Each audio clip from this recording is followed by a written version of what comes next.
Labahan daw. Laundry room. Kasing laki ng bahay. Sa may kusina. Si Mamang ganda ng uniform. Itong garden niya. Ang ganda, malayo. Si Mama lagi bida sa pelikula ko.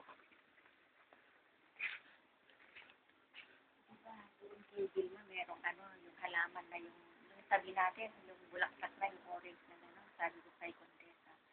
Meron pang maganda na parang birds of paradise na tawag. Gusto niyang magpakuha. Pilipinas. Oo, kasi yan, ang bulaklak niya, parang ibon din, kaya lang isa. Dito yung view. Alora. Look at the view. Ay, kagabi. Ito, garden pa rin yan. Ayan, ang laki. May swimming pool, gusto mo tignan? Bah, may swimming pool daw. Hindi nga. Oo, meron. Kaya may tubig. Hindi pa pinagagal. Ayun yung dagat.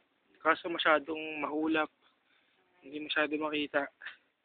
So, teka lang, picture tayo dito.